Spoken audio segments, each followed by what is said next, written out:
Hey guys, this is Rainwolf, and we are back with Yashahime. And it's sad to say it is the last episode of the season, but we got some very good news, but we'll wait till the end for that. So, I'll let everybody else introduce themselves first. Hey guys, Kirido Silverheart here. Asana Silverheart. So, do y'all think my little emotes and words kind of fit with the episode today? Yes. Yeah. I had words too. So yeah. There was a lot. So, let's get this started. Toa, we got a little bit of this at the very end of the last episode, but we saw a little more in this moment. Toa is seeing how Zero feels is similar to her in a way from when she lived in the modern era. Zero wanting to take out the girls instead of leaving them to Karimaru. With that, he decides to show up like the sun. His coming down was magical to me. Yeah, he did have to pull like an epic moment and I'm all fly powerful. through the sky. Yeah, he felt like he should, I guess. Then He's a Kalala. little vain and got a little bit of ego. Oh, yes. Oh, we see a lot of it in this. Kalala. We see his ego a lot in this. Kilala comes and grabs the girls. Well, comes waving down out of nowhere. They just know what to do right then and there. Hops on her back. As they're flying away, they just feel the energy that he's emitting, but they also see with how lenient he is, but they don't see an opening. Kirimaru, He doesn't find them as a threat at all. He's not threatened by them. I think that's what bothers him the most, that there's not even a least little bit of concern on his part about them. He does not have a single fuck. Kirimaru apologizes to Zero for breaking his Saiga. Or Sashomaru. Yeah. For Zero breaking it. Yeah, for Zero breaking. My note's a little off there. That's okay. Saying he wasn't so close to it, so it's okay as long as I can't pronounce that sword's name. I don't know if Bakusaiga. Zero telling Sushomaru, "Will you cut me, Sushomaru?" Or should I say, "Can you cut me?" Those Cocky words. Yeah, she's very she wants to die though. Like she's at this point where she kind of wants to die, I think. Mhm. Like she's angry he took that from her. She wanted that and he took it, and then he had the audacity to bring her back with his father's sword. So she's certifiable, obviously. That's putting it mildly. And she's just very full of herself. We see a very sad moment in all this too. During this whole conversation with Zero and Shishomaru, a tear that runs down Ren's face in the tree. That was so sad. Yeah, that was every time Jockin's there with Ren, it kills me. Like it just kills me. He's all like, why? Oh, you're crying, Ren. He said, "Why are you crying?" I was like, "Damn it, Jockin, just go somewhere else." I can't. Like he's always there with her, and it's really sad and sweet in a way. Like he has that concern for her, that brotherly concern almost. And Shishomaru kind of also makes a point, will only make Ren sorrowful. It's kind of true because that he's now taking his life. Well, Shishomaru is pretty much just spending his time standing there trying to protect her, but also trying to figure out a way to unbound her from Zero. Yeah, and I think at this point, Shishomaru basically realizes that Ren is just trapped. Yeah. You know, and the only thing he can do to free her is let her die. Yeah. He doesn't want to, but he knows that it's something that has to be done, or is the last resort, and it's come down to it. Mm-hmm. So he charges forward, and Kirimaru blocks his attack. And then Kirimaru brings up the pinwheel. Yeah, and he says that, he's like, you didn't go after the pinwheel. He's like, I respect you for that. And it really makes me wonder what exactly is going on with this windmill of time. Like, what is the big key factor here? What's the overall story behind this? But again, another one of those things we're not going to get an answer to anytime soon, apparently. Nope. Then it goes into the moment after that. It's like Zero tries to react, and Kirimaru is like, I'm tired of your crap. Takes the pearls, sends them flying off. Okay, but can we talk for a second about how BA Kirimaru is right now? Mm-hmm. He's got his powered up sister, and he's got a pissed off Shishomaru. And he is literally dealing with both of them at the same time with one hand each. True. What gets me with it, he talks about how his sister has shamed them. She has. it's a what she's done is shameful, and he's mad about it. He is pissed off. He's finally admitted that it makes him angry. That she's been selfish is what he feels like in a way, I think, and that he's mad at her. He's done with her. She's she's like, "I'm selfish. just trying She to has help thrown you." away her demon self. There's no honor in what she's doing. No. And that's a big thing for Karen Maru. But at the same time, it also kind of makes me wonder if he's starting to realize that maybe he's been played. Yeah, his sister. I think he sees that more in the whole situation with his sister. Well, because in looking back at it and doing some outside research and stuff after watching the episode, Karen Maru has no respect, no interest, and basically no about the Shikon Jewel. Oh, No, he he does. doesn't. Yeah. Or its prophecy. Ergo, Karen Maru wouldn't have been the one to discover the prophecy the jewel had made. And we So- really see what he's a little later on in this. We really see what he's been waiting for that was taken away from him originally. Yeah, it's all been his sister with these veiled Right. threats that this is going to happen. This is going to happen to you. So how do we know that the prophecy wasn't originally about her? Yeah. You would be taken down by something that is neither demon nor human. And she started manipulating Karen Maru to taking out all the half demons to prevent that from happening. Yeah, I can see where you're going with that. Very manipulative. She is. Then we have, Crazy. That's something she would do. So I mean, Mm-hmm. and as Zero flies away from whatever her webs caught to in the air, She Who Spider-Man's her ass out of there. she was so over dramatic, though. You're not my brother anymore, and I'm not your sister anymore, and goodbye forever. Whoosh. It was super dramatic. I'm not gonna lie. I thought the same thing. I was like, drama queen. very much so.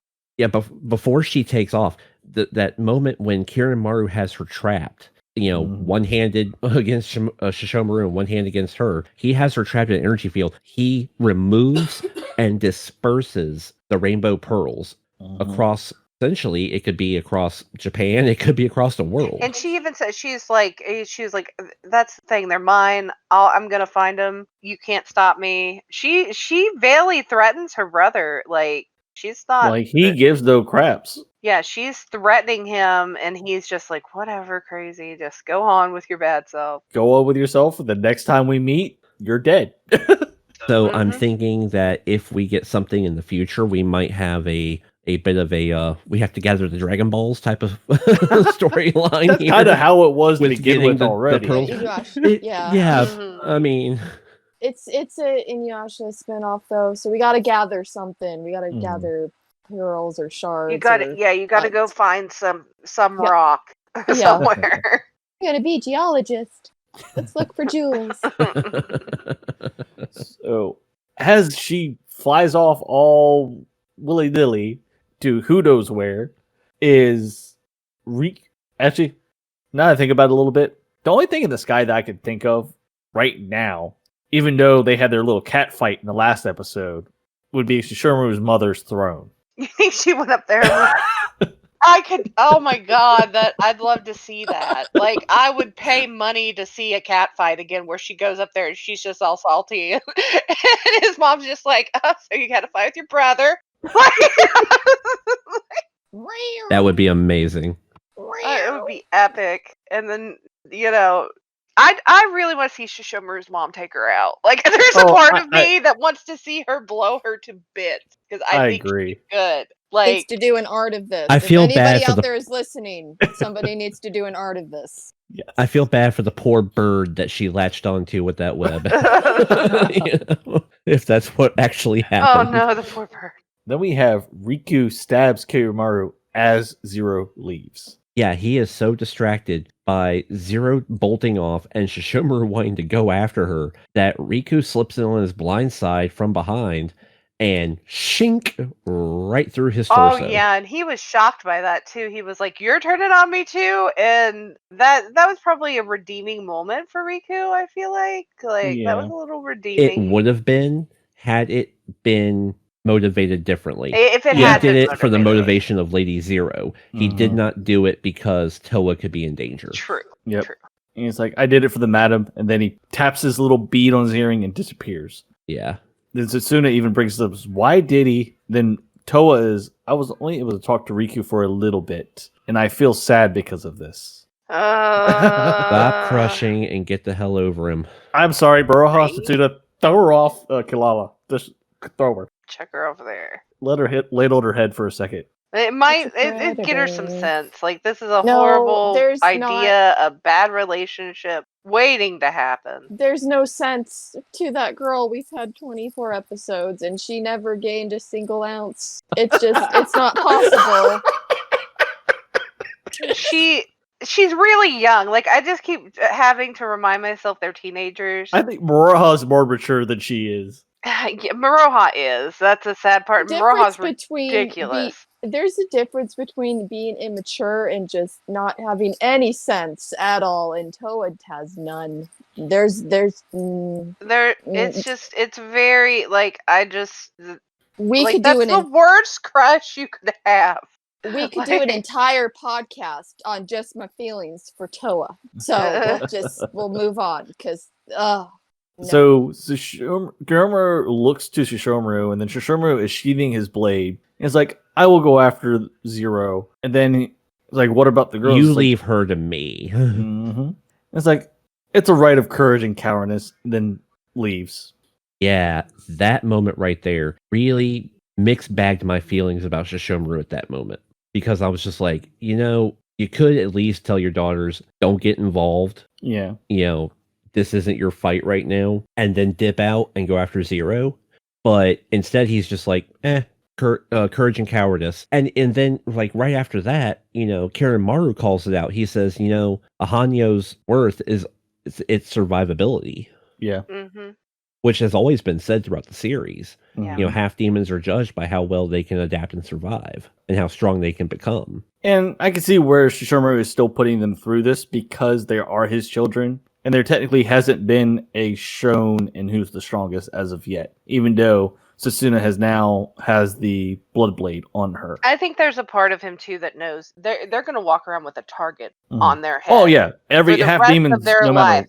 For one, they're Shishomaru's daughters. For two, they're half demons. They're a walking target. Yeah. And I think he knows that. So I think sometimes that's why he puts them through Well, that. he saw what his brother went through. Yeah. Although he doesn't really. Of course, you have to remember, Shishomaru is still a demon. Yeah.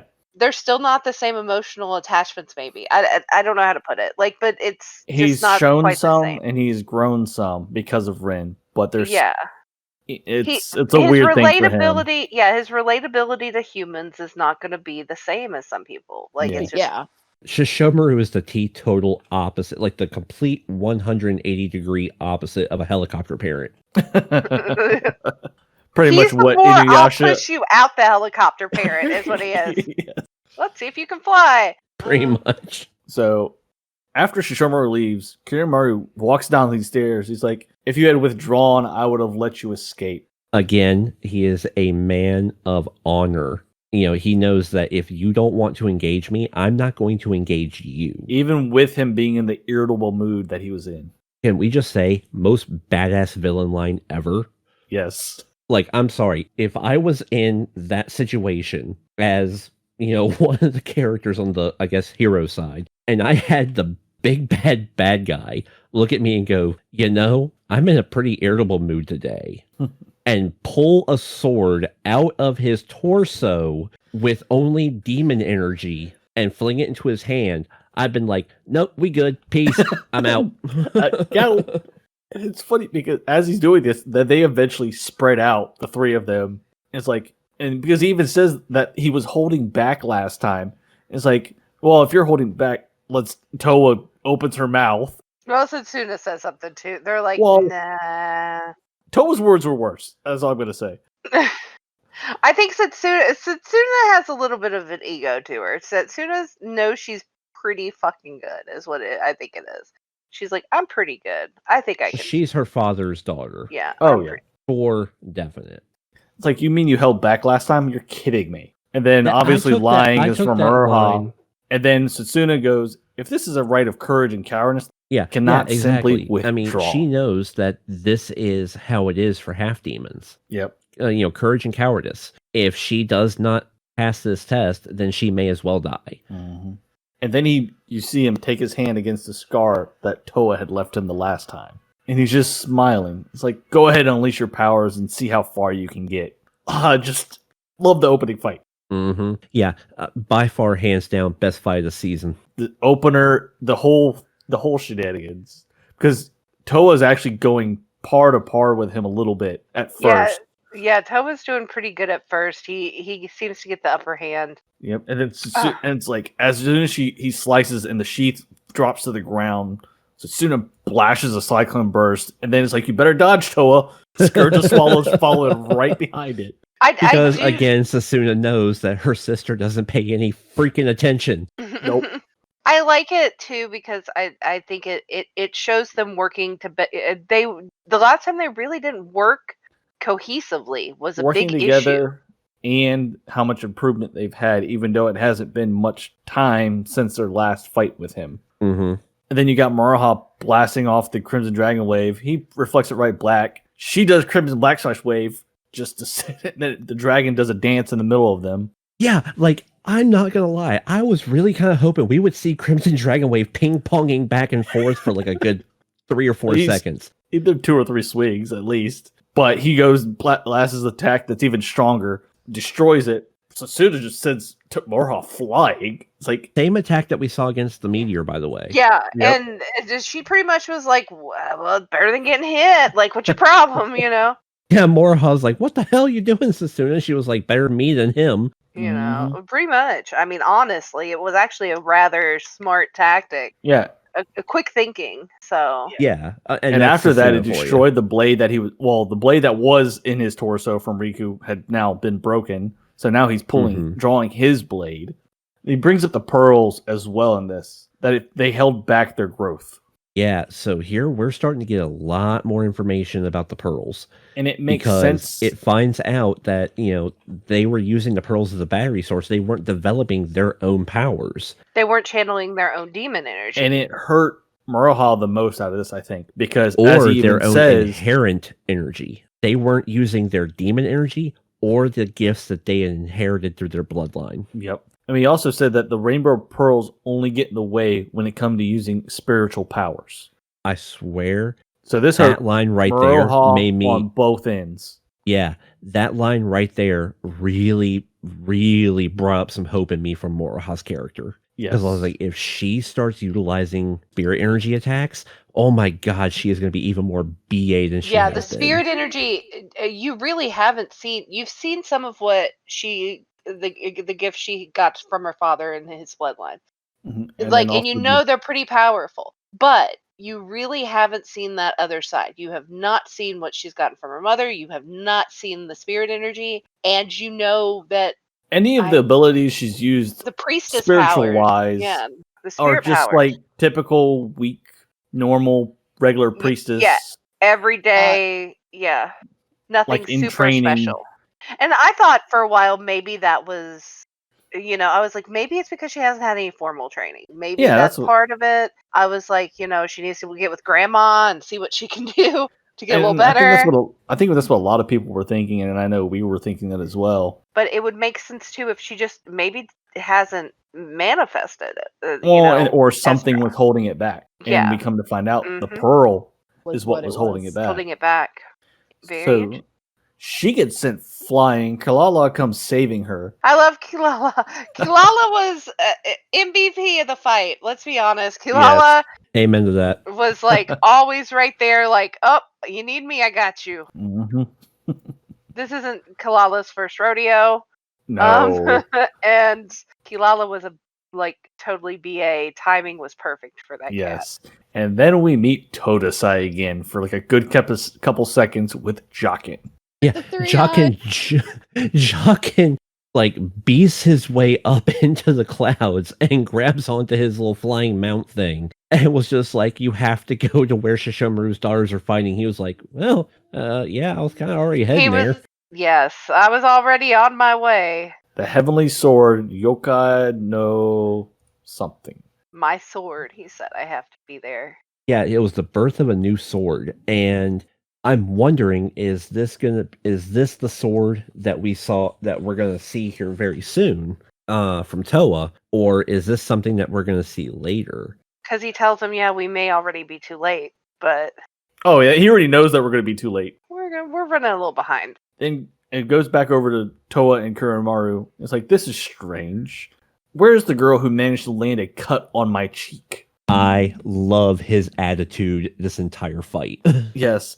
And the comments he makes about Satsuna's weapon make perfect sense because it is a human, as we know, it's a human-made weapon. And we already knew it's been degrading for a while when Muraha tried to sharpen it. He's like, your form is excellent, your blade edge is subpar. Then he swings her back, she comes back with the blood blade. But, well, no, actually, when he reflects her off, Toa actually ends up making a move and stabs him through the hole that Riku left. That was actually a very, smart move. It That was. was actually very clever, very smart. It was utilizing a wound he already had. Mm-hmm. And then she even made the blade bigger while the blade was in there. Yeah, Mhm. pumping all that demon energy straight into that blade and expanding it, it injured him enough to make him bleed from the mouth. Let's not ignore the fact that he is injured. Yeah, she's even more so something now. fatal. I was like, this is the moment when she needed to start trying to siphon. Yeah, she's Yep. got a major. Yeah, she got off a major cut on him. And then Sasuna leaves another cut on his face. With And the blood blade. At this moment, I was like, please let there be a third cut for Muraha. It is the deepest. And then we have the death of Setsuna. No. Yeah, Kirin Maru gets so pissed off that Sasuna broke through with the blood blade and cut him again that he brings the blade down in massive epic fashion and just leaves this energy blade cut right down the middle of her. Yeah, cutting fatals and everything. Mm-hmm. You're not getting up from that. Yeah. And we did forget the part. There was a part where when he was fighting, that he even brought up about Toa and Setsuna. When the first time he threw Setsuna, and that Toa's energy got stronger.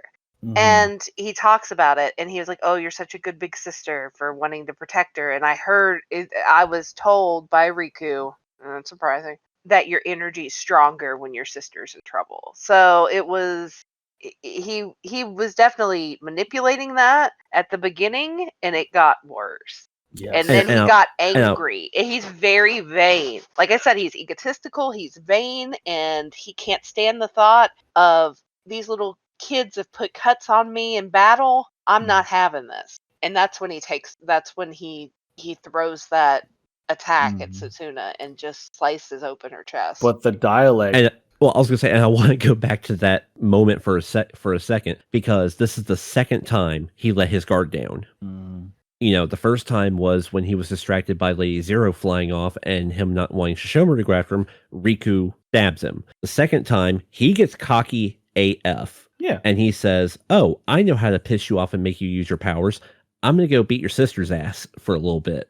And as he's walking away, he's got that cocksure smile, and Toa flings up on him from behind and stabs him through. The first thing that popped into my head was Dragon Ball Super Frieza's Return, or Resurrection of Frieza, when Goku is dominating Frieza and he gets so cocky, he stops fighting, starts having a dialogue, and gets shot. And I'm like, yeah, that's a major trope right there. But the dialect that happens here with Setsuna and Toa as she's holding Setsuna's hand, it's like, I'm just going to go to sleep for a little while. Yeah, she's like, "You're looking at me like I'm going to die. I'm just tired. I just want to sleep." And it was really sad. And you see the dream butterfly come to her and then lands on her forehead, dissipates, and then that's it for her. And she calls Toa sis finally after it was Yeah, so sad. after an entire season Sis, good night. of everything that, she'll say Toa. And, at first when she met her, she's like, "You're not my sister. We have nothing in common." I don't know. And she kind of starts warming up to her. In her last moments, she calls her sis. Yep.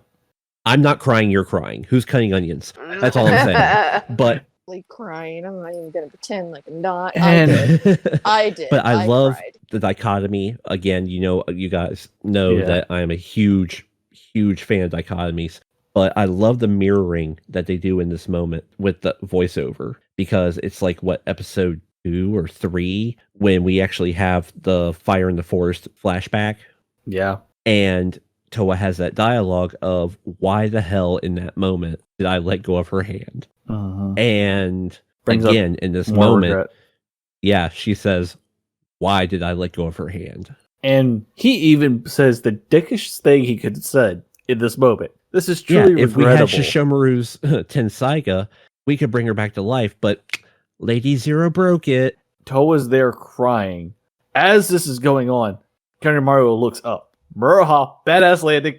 That was pretty Oh my epic. God. That was a good Dropped landing. from the sky, and the words that come from this. So you have transformed into Beniyasha. All well, over it. Will you yet again become the destroyer of lands? If that's were the case, then maybe you would have lived a bit longer. This is the first time I've ever felt so calm after applying my rouge. I bet this is probably the true Beniyasha's power. That Can I never. say- That didn't even sound like Moroha for a minute. Moroha Yes. sounded like a Yes. grown ass woman Yes, who was this sick of his shit. this is exactly what I was getting ready to point out. This moment gave me chills. Oh, you have no idea. She was so great. Oh, Moroha. Because it's not Moroha and her hyper little teenage voice of, cocksure badass. It is like watching a 30-year-old, like, pro MMA fighter or something walk into the walk into the middle of a street fight, trying to break it up, and was just like, you really don't want to with me right now. It's pretty much the moment you just killed a family member of mine. I'm about to wreck your shit. Yeah.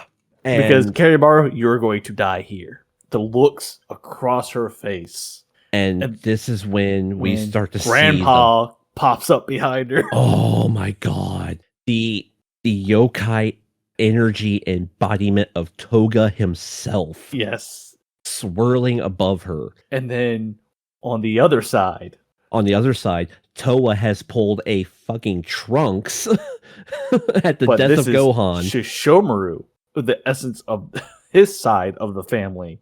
Because Finally, as girl. this goes on, It's a dragon. It was Yep. a two-headed Yeah. dragon. Twin dragon. Twin Yep. dragons. Mhm. Two-headed as their dragon wave. But her hair grows out. She gets the facial marks. Her fangs form. And Her the eyes moon. narrow and turn blood red. And the family crescent, shows up on her forehead. And her yokai energy swirl that's above her is the dog form. pretty much what her father, the shape of her father. It's like, I'll beat both of your opponents. If that's what you want, then we challenge you. I love every line they put in this. Is just beautiful. Then you got Crimson Dragon Wave, looks nasty. Yes. And then Azure Dragon Wave is pretty much in the same boat. But he actually had to drop his blade into the ground, form some signs and pop some barriers He up. went straight Naruto for a second and then beasts out into his full-blooded, Yeah. Demon King. He couldn't hold back. Beast He King. had to. Yeah. He's like, Shishomaru created the attack, the Azure Dragon Wave. Now you have turned the dragons into twin heads. From heroin, you shall call this Twin Azure Dragon Wave. Then with Mora, or actually in this case, and Beniyasha, what a magnificent Crimson Dragon Wave. This dragon will only listen to your will. Because of that, I cannot push it away. He is standing there and he is naming their attacks. Like, how And BA praising is them this at dude? that. Yeah. He's excited for the fight. Good. Yeah. And then after they explode, it's like, this one stings. Oh my god. Like, and the crater that we saw in Yep. the preview last week, this is what formed it. Yep. It wasn't him. It was them. Yeah. And then as they're getting up, Beniyasha comes popping out of the grave. Toa removes the barrier. Wasn't expecting anything less from Toa. Okay, so here we go. Another new ability for Toa. But you know what? I am not going to bitch this time because No. she is in full blood power form. Yes. And she's earned And it. She's really earned it. at this she point. has. She has this. And you know what? Considering the way Toa has been developing, or kind of developing, Well, throughout this we entire won't talk about our season. taste in men. Like, we'll leave. Everyone has a thing. That's her thing, apparently. But we've said Mhm. before that with Toa's ability to absorb demon energy and, with her always carrying around the band-aids and stuff, she does have that protective Yeah. healer kind of attitude and air about her. Yes. So the fact that now she has barrier abilities, I Mhm. totally go with it. Like hell yeah, let's see more of this stuff. Come on, keep bringing it. Then there's the whole dialect between the two going after he's the line of this one stings. They charge at him. I'm going to call this breaking of the worlds. Okay, so I have a question about this. We've seen Kiramaru's kind of like dark purple energy. Mhm. Does this seem like some kind of psionic, psychic ability type energy, or do we think that this is some sort of Megiddo ability, like we see with Inuyasha and Toga's The thing is, attack that opened up that other dimension? I think in a way it pretty much puts them into a different plane of existence, because if this type of fight actually happened on the way this fight went after their first major attack to him, I don't think Earth would exist anymore. No, I think they no. kind of had to. Yeah, that's what I was thinking. This was a necessary thing that had to happen because Because you see what they did to that moon, right? otherwise Or meteor, or whatever it was. it was gonna be That was a bad. moon. That was a moon. That was a moon. It was a moon, and I just say, like, it was really pretty, like the background and all the space stuff. Like, It I really loved that. That Like, was very cool. The one kiddo loves space stuff, and she actually really likes Inuyasha, so I'm really excited to show her that attack, like that fight scene. Like, she'll love it. So, but it was just with the animation and the style that was going on. I couldn't tell if he opened up like a pocket universe, or if it was like a little bubble dimension, or if they legit went into to space. They went to the moon, and when he split the moon, I knew it wasn't, because I was like, "We still got a moon." Yeah, they were sent to a different, either into space or a different plane. Yeah. Because this fight on Earth, everyone would be dead. The planet wouldn't exist anymore. As you remember, the words that were said definitely when Shishimaru and Kirimaru clashed it first time, the planet actually reacts to them as well. Mm-hmm. So you can imagine the way the planet would have reacted if this fight actually happened on the planet. Not just their abilities destroying everything, the Earth in itself trying to stop the fight would have caused more problems. But I can see how the planet would take the damage and the repercussion of an epic battle such as this. Mhm. We've seen it in any other anime ever, but I don't think it would have been the excessively grandiose level of destruction had it been Shishimaru. Mm-hmm. Because if you think about it, in all reality, granted he turned his back on that path, but he is essentially the heir and replacement of Toga. Yep. So he has that full demon energy and full demon right. So it would basically be like the clash of two gods. At this point, you have a god against two demigods. Yeah. And then during this fight, he sends a black orb to Toa, and she just absorbs the damn thing. Mm-hmm. And I'll take it all. Yeah, we're glancing over this fight a little bit because it is long and it is epic. There's no way to really put it into full verdict unless words cannot describe how badass this fight is. Like, go and rewatch it. Like, I'm probably gonna rewatch it when we're done with the show because I had to go rewatch it to take notes, and I was watching it.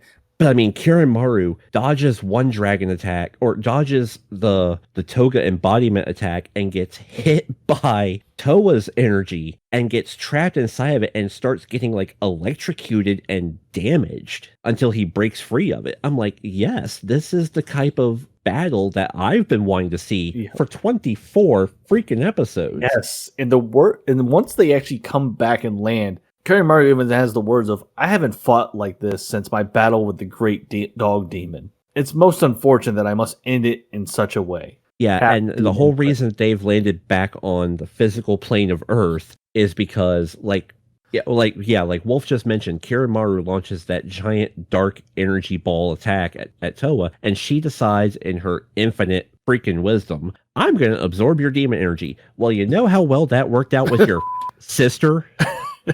Kind of backfired on her. Yeah, it really did. Like it was about to rip her apart. Like that was the first thought I had when she was like, "I'm taking all of this," and I was like, "I see what you want to do here. I'm not saying it's a bad idea. That's a bad idea." Like, and it was. You saw the little particles shoot out. You saw the rays of Mhm. light. It was ripping her apart. She could not contain Mhm. all that energy. Her energy on top of that extra demon energy that she was Yeah. pulling. It was too much. Yeah, Toa really needs to learn in the future if we see that. Smart moves and dumb moves. Well, not only that, but she needs to figure out a way to absorb and redirect the energy, not just try to contain it. Yes, yeah. I think that's part. She could have if there had been a way for her to process it and fling it back, Yeah. opposed to Mhm. just absorbing it, or filter it back around. It would have deflected. It would have been better. It might have worked. Unfortunately it didn't work in this instant. No, it did not. And who knows, maybe if Toa gets that heavenly blade that Todesai was talking about, maybe she'll get some kind of holy backlash wave or something. And I think there's this. It was very interesting because he talks about how well controlled that their demon energy, how Toa's was. Well, Mhm. both of them, of the Well, of fact. course, most of it. Maroha now is just as badass. Like Maroha's always been badass. She's pretty much Maroha took always in. had it, but Maroha's got control of it now. Mhm. Toa has never really manifested it to this degree, No. but she's totally in control of it. But you have to think of Setsuna, who has an immense amount of power, who can't control it. Like, I would almost think Setsuna's probably the strongest of all three, but she can't control her power. That's She what makes would- her dangerous. For Setsuna, she would need a blade similar to the Tensaiga. Something to filter Like, because that energy through. that's what helped. It kept Inuyasha in check, his half demon in check, and then eventually, as things went on, he learned to tap into it, and so on and so forth. Yeah, it's like Was that's that Tensaiga or part of- Tetsaiga? Tensaiga. Okay. So I mean that's part of that's part of the thing. So I think it is interesting how you see each one of them, how each one of them is slightly different, and also without the pearls now, you're seeing a more raw energy to them.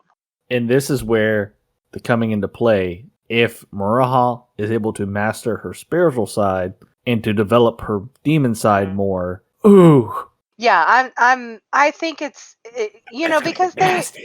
I think no one really accounted for her mother. Like you think of, oh, the demon powers. Yeah. You have to think of Kagome is actually extremely strong. I just thought about this now. With the way her demon energy manifested for Muraha as her grandfather, what if her priestess side ends up manifesting as her grandmother? Ooh. Because her grandmother was a very Ooh. powerful priestess. Ooh. Well, you have to also think it manifested as her grandfather too, because she is where he died. Yes. The rouge was his. But the thing she is, would have to have something. it still manifests that to- way in the plane, though, when they were Yeah. off the planet. Yeah, true. But when it first manifested, so Yeah. that helped her tap into that. So she's going to have things to help her tap into her grandmother's side. Although some things maybe from her mother's side, which of course she's already met her mother's side. Well, she probably has some things laying around, or even Inuyasha for that fact. They gave her several things when she left too. The Rouge is technically her grandmother's. Yeah. That's her on her father's side though. It's not it's not Kagome's Her side. Yeah, it's not her maternal. Well, no, I'm talking about Inuyasha's mother, his side, on both parents, because Inuyasha's mother was a priestess. Yeah. I could see that if that's the train that you're going down, but wouldn't it almost be even more BA if her priestess like energy channeled out as Kikyo? Like, yeah, something in the realm of that. Yeah, she was Inuyasha's mother was a priestess. Yeah, if it came out like if there was something to, of course, Kikyo is currently Trikyo, which is weird, but if it did have some tie to that, that would be interesting. Yeah, I would find that to be interesting. But yeah, I feel like I don't know. I think it's not to leave Kagome out. I want to her see priestess that side would kind of tap into both. I think on both sides in a way. Yeah. it could be that much more powerful because of it. I would just like to see more of she's a technically got Kagome 2 influence because she priestess already has like bloodlines. her father's clothes, her Yeah. dad's weird attitude. You know, Hey, Chekhov's gun here, ladies and gentlemen. Very first episode of Yashahime, we see one of Kikyo's original sacred arrows. That could be a channeling object for her priestess ability training. that's interesting. So I mean, we'll have to wait and see because right now it's just you Yeah. know, we're guessing really hard. But anyway, let's get back to the episode.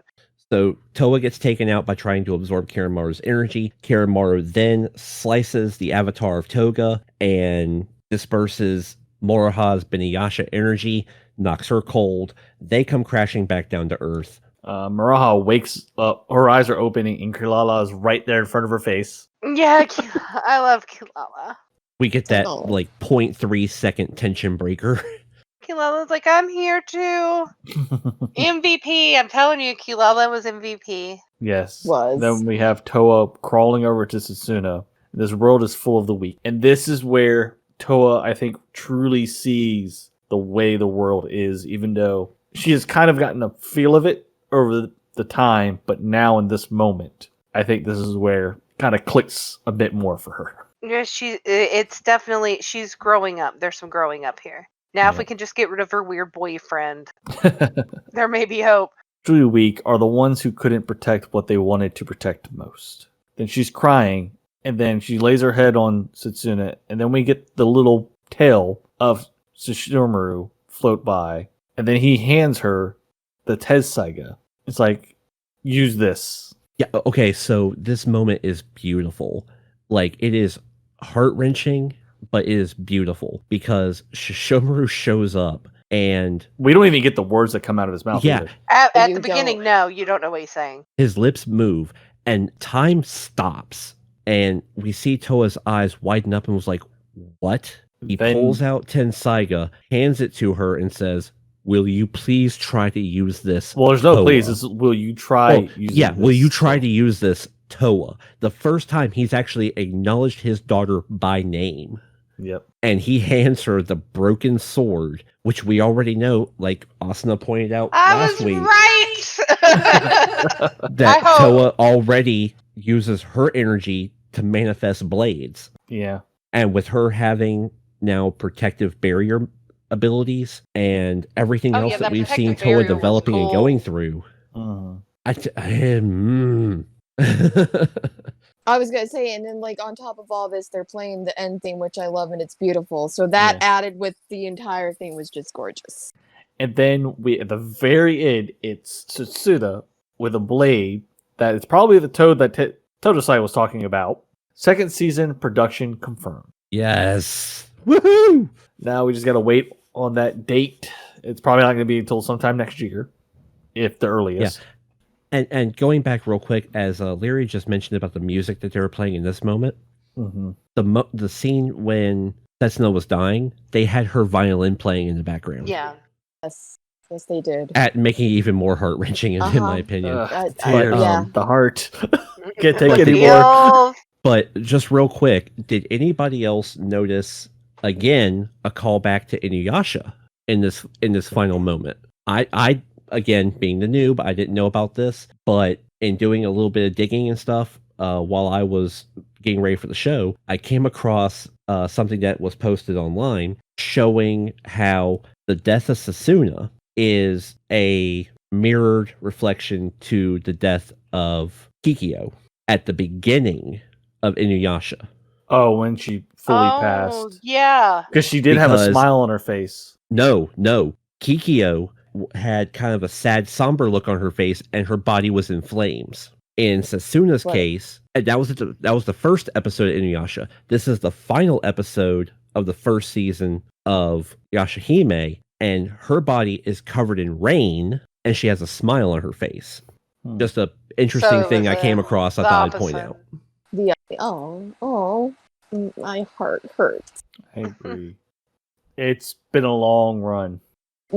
I'm not gonna lie, like when we started this show, I was the noob. I didn't know a whole hell of a lot about Inuyasha, Mhm. and this series was very slow and very rough for me to get into at first. Oh yeah, And was. it had its moments throughout that just seemed there was no middle ground for me at the beginning. It was either lackluster AF or completely BA.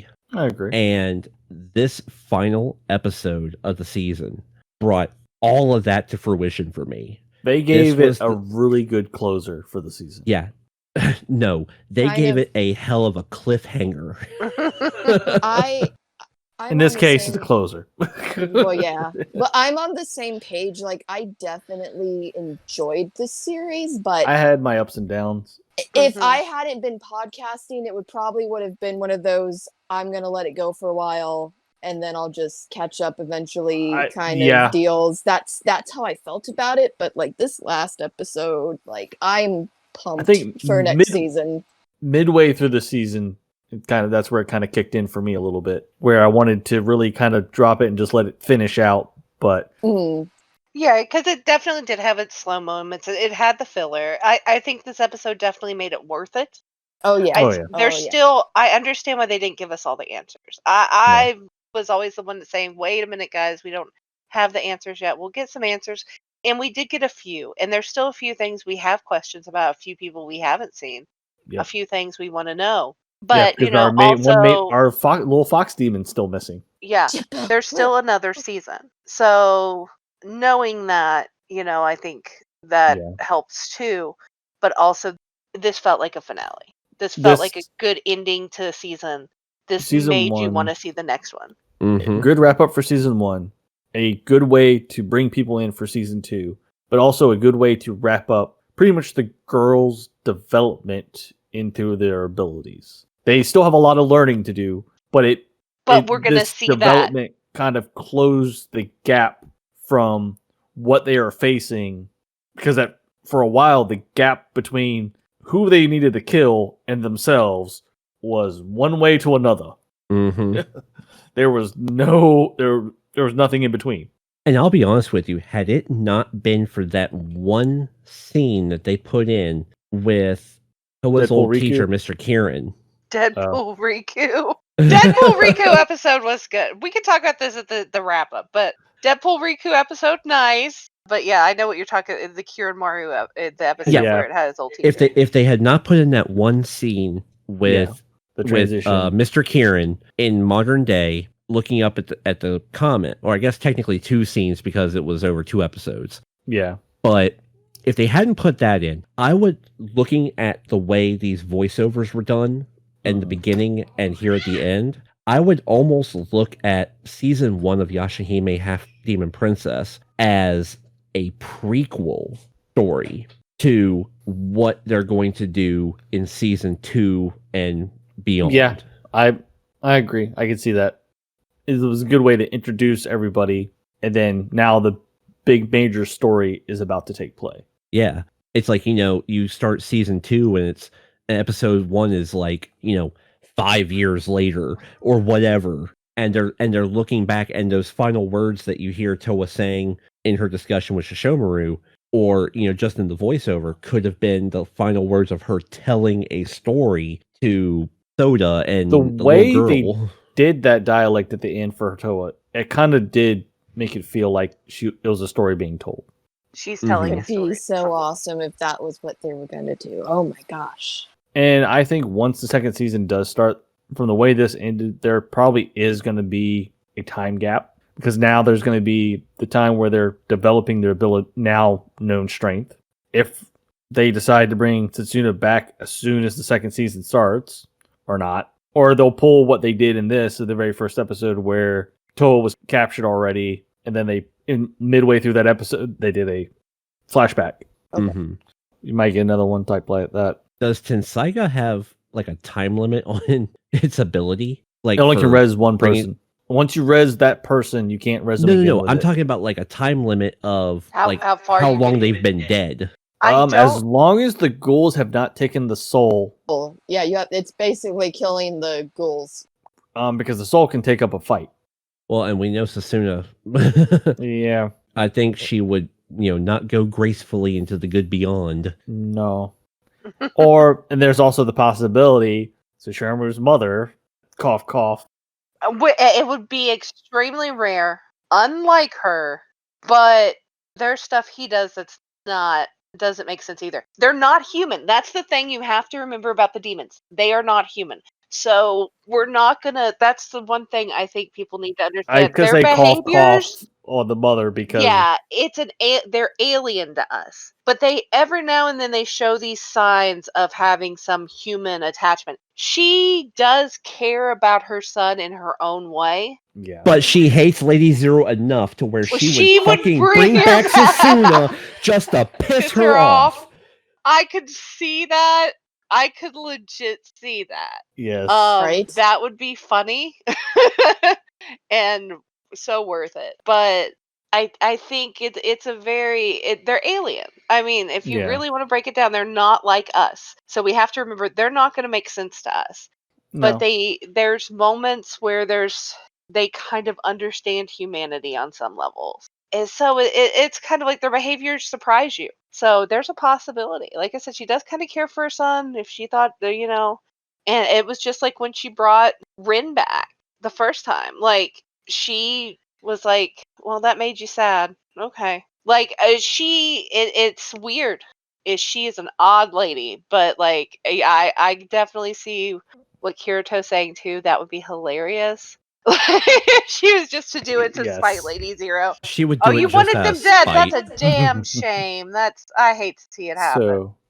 So, I would say, with all that's going on, there's a little bit here and there to really put into a post show, but I think so that we have a little breather next week before going into whatever we may be stepping into next. Any final thoughts for this season as a whole from anybody? For me, but I'm excited for season 2. Definitely did not give me the Inuyasha vibes I was hoping for, but I'm hopeful for season 2, and I enjoyed it. It just wasn't all that I wanted it to be, but it was season 1, and we got time. And Well, we also something that was produced on the fly. There was no prior material. exactly. So no, just hopefully, I liked it. Like, I don't know, 7 out of 10. It was good. Could have been better. Yeah. Hopeful. Yeah. 7 out of 10 feels about a right guesstimate. Yeah, I'd It's say about too. pretty good scoring for it. It was. There were moments that were great. There was some nostalgia, but it definitely was its own thing. There was also a lot of filler we didn't need. All the Things filler. where we felt like the story crawled. Characters were good, all in all. They made some really stupid. Toa. Like Toa made some. She makes dumb decisions. I think that's Toa has all. the best. It's like the road to hell is paved with good intentions. I think that's a person though. I have seen many a person that does dumb stuff like that. They're good people. True. They just make dumb decisions. I wouldn't let her have a like Tinder on her phone. Why, especially if we were drinking. She would be like that friend, like that one you go to the bar with, and you're like, "No, boo, put the phone down. You're gonna make a bad decision. Call your boyfriend." It'd be like that, but I think the characters all in all were good. The voice acting was superb. It was great. I've heard that the English was excellent. From what I've watched of the English, they have done a pretty good job of it so far. We watched sub, but like. Well, I've done both. I've gone back to watch some of the dub just to check it out. Yeah, I've heard the dub was excellent. I've had friends who watched it, and the subbed even was very well voice acted. So I think art style good. And I think they did a very good with the series as a whole, but also giving us the nostalgia, but also not fully giving us like something pretty much a repeat series. Changed. Yeah, we're not getting the same series again. Yeah. Which is good in a way, and also kind of letting down, because I think Leary and I were both kind of hyped for Inuyasha again, and it didn't necessarily completely have that feel. So, but how the story will go. We'll see how it goes from here. I'm still excited for it. Yeah. Oh, I am. Yeah, 7 out of 10, pretty good. So this episode could push it to an 8, maybe. Newbie or Control or whatever we want to call them. He's learned a lot. Oh wait, that's me. Yeah. No, so my overall feelings about the series, like I said, I've already kind of given a general impression of it. But looking back on the series as a whole so far, from what I do know of Inuyasha, yes, I agree with Asuna and Lyria and Wolf. It doesn't have those core Inuyasha vibes. But what it does have is the respect for Inuyasha, because this was the baby of the original creator, and it was written straight for anime. There, like Wolf said, there was no manga or light novel or any other type of source material to adapt it from. This was written as it is for what it is.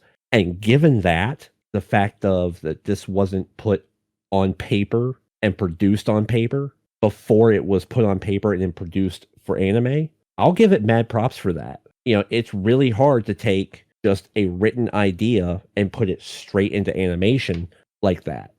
Would I have liked to see less dangling threads at the end of the season? God, yes. Would I have liked some more answers?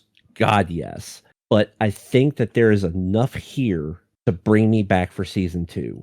Well, and they even did say that it was kind of going to be a loose thread to begin with, to see how the audience and old fans reacted to it, and new fans reacted to it, to see if it was going to be something to continue on. Yeah, Mhm. if the interest was even there, is this interest here for this? And I feel like it was. And Yeah. and a series that I can equate this to, as far as like dangling plot lines or things that they can come back to, would be like Stargate SG-1, where, you know, in the first, second, and third season, they didn't always wrap up everything with a nice, neat bow. But then you get to season 5 or 6 or 8, and all of a sudden they're going back to plot lines that were developed years ago, and they're continuing it or they're wrapping it up. I like seeing things like that if done right. And I think Yashahime has the potential to do it right. Yes, I agree. You know, now we have the rainbow pearls scattered across the world again. There's something for them to look for. I mean, they Right. were always looking for that dream butterfly, but that feels like that's a story that's much deeper and goes much farther than we're ready to explore yet. Mhm. Yeah. I think now we have the pearls to look for, so that hunt's on again, and that definitely big Inuyasha vibes. Yeah, because, yeah, exactly. You know, so instead of looking for the shards of the Shikon jewel, now we're looking for these rainbow pearls so that the big bad Lady Zero can't beef herself back up for her revenge. Yep. You know, it's the princesses versus Lady Zero, and to a degree, Karen Maru again. You know, we still have unresolved plot there. We still have unresolved issues with Dad, you know, with Shishomaru. What the hell happened to Inuyasha and Kagome? You know, what's going on with them right now? And our little fox boy, Shippo. Yeah. Yeah, where's Shippo in all of this? I hope Shippo's okay, if for nothing else for Wolf, because I can't handle if Shippo's not okay. I don't know. Is Jockin finally going to have that? I think a number of we'd probably all react fairly bad. I think so. Like, I would be definitely sad. I just, you know, you're gonna have.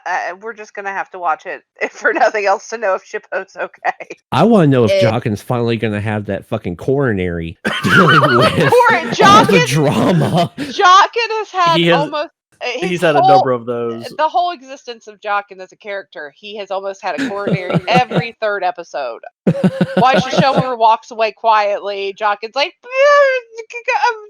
I do like it. It was I love him. I can't help it.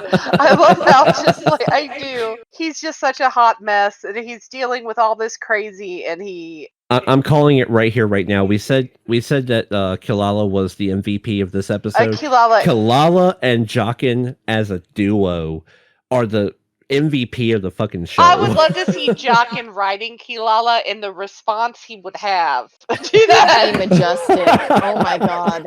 Yes. He would just be like, "What is this cat doing? Okay, this isn't like when I follow Shishomaru around. I don't know if I'm okay with." Like, it would just be hilarious. But I could also see Jockin like having that inner monologue of going, you know, Kilala's fur is a whole lot softer than Master's. Well, let's see where that goes.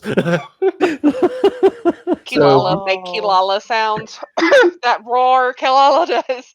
Before we go even to more of a pit hole and keep going. So wrap up on my final thought. Do I recommend the series? Yes, I do recommend the series. I think it is a great tribute to the original Inuyasha And I also think that now they have a chance to be even more Inuyasha level going forward. They've gotten their development out of the way. They've gotten their basic plot line established. They've opened up the door for a grander adventure.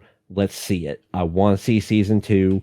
I want to know how this progresses. Overall rating, I'm right there with you guys. 7 out of 10. I think Toa has a way to go Poor Yeah. to be a really, really awesome character that I think Toa could be. I want to see Sasuna come back. I want to see more badass Moroha. I want to see her develop. I Yeah, want to see her Moroha. grow. So with that, I am Rainwolf. Since we have wrapped up a lot of our final thoughts here and now, we'd have a breather next week. Look for our return on live casting for any of our podcasts on April 4th. I might be streaming here and there by myself with Persona 5 Strikers, Kirito, maybe with Sarah Kyo, I don't know, or maybe some of his own stuff, but we will see. Remember to leave a like, comment, maybe even subscribe. And if you guys have any other thoughts or anything, please throw comments in there. If we get a certain number of comments and certain topics brought up, maybe we can reevaluate doing a post show or a wrap up to answer some questions or explore some of these thoughts. But this is Kirito Silverheart. This is Asuna Silverheart. And it's there. And until next time. Bye.